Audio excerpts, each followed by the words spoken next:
আসসালামু আলাইকুম বন্ধুরা, কেমন আছেন আপনারা? আশা করি ভালো আছেন। আমি আজকে রান্না করব আপনার চিংড়ি মাছ। তো সেইটাই আপনাদের কাছে একটু শেয়ার করছি। দিলাম পেঁয়াজ। এটা চিংড়ি মাছের ভুনা হবে, যার জন্য পেঁয়াজটা একটু বেশি দিলাম।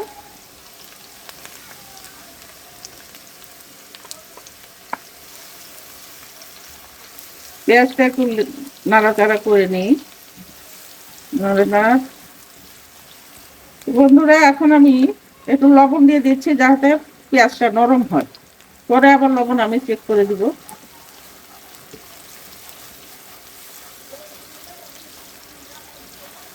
চিংড়ি মাছের কারি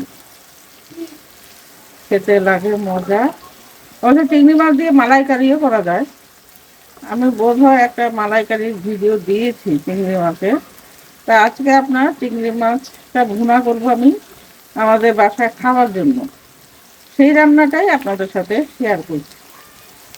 তো বন্ধুরা, এখানে আমার এই চামচ দিয়ে এক চামচ হলুদের গুঁড়ো, এক চামচ মরিচের গুঁড়ো আছে, এটা আমি দিয়ে দিলাম এখন।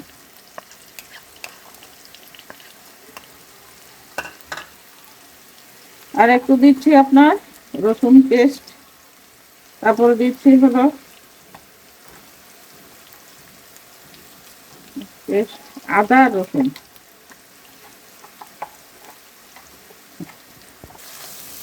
তো বন্ধুরা, এখানে আদা রসুন জিরা সবই দেওয়া হচ্ছে এবং গুঁড়া মরিচও দিয়েছি আমি।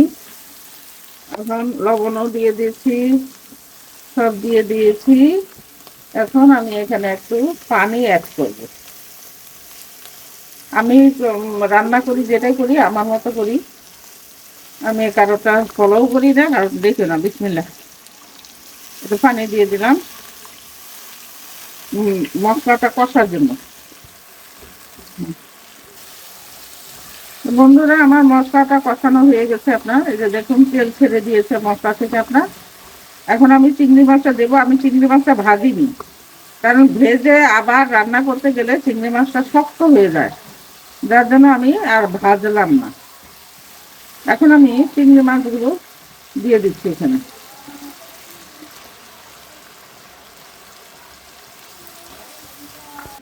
বন্ধুরা, এখানে আমার গলদা চিংড়ি কিছু ছিল যেগুলো কুচি করে টুকরো টুকরো করে কেটেছে। আর এখন আমি দিচ্ছি কয়েকটা আস্তা গলদা চিংড়ি, দেখতে ভালো লাগবে যার জন্য।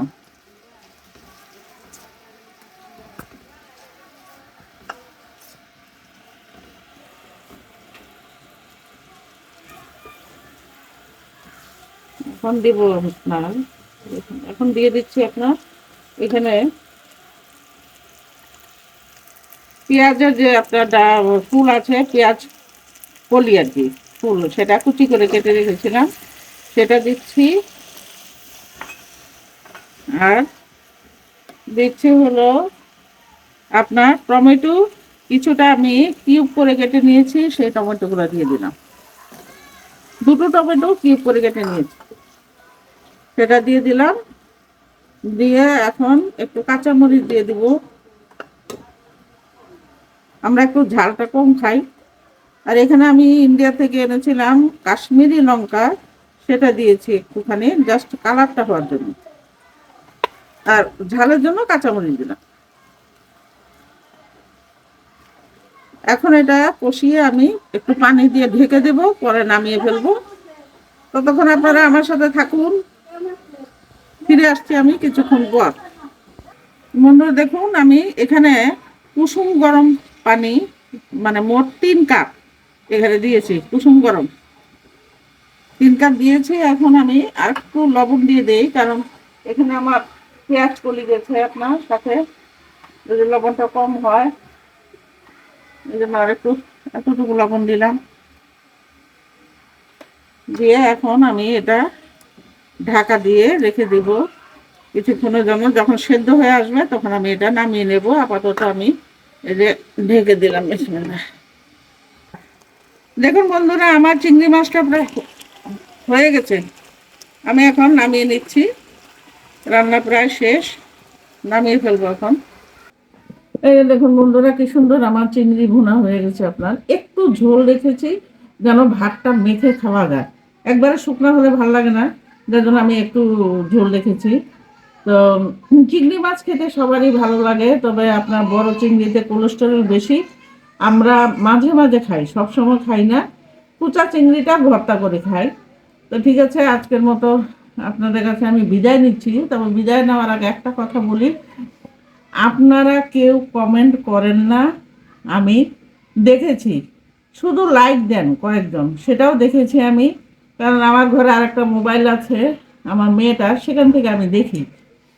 তা আপনাদের কাছে একটাই রিকোয়েস্ট, যে এই যে ভিডিওটা আমি করি, এই ভিডিওটা করতে গিয়ে কিন্তু আমার বেশ সময় লাগে।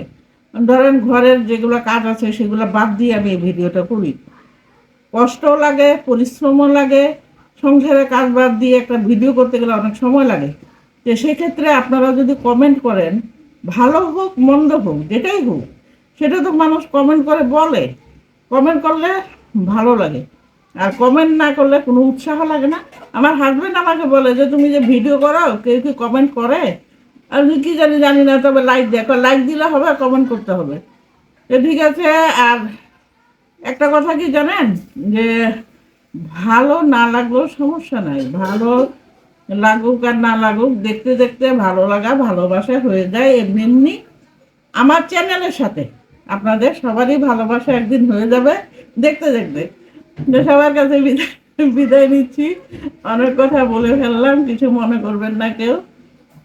ভালো থাকবেন সবাই। শুভ সকালের এবং শীতের শুভেচ্ছা জানিয়ে আজকের মতো আমার ভিডিওটা আমি শেষ করছি। আল্লাহ হাফেজ, ধন্যবাদ সবাইকে।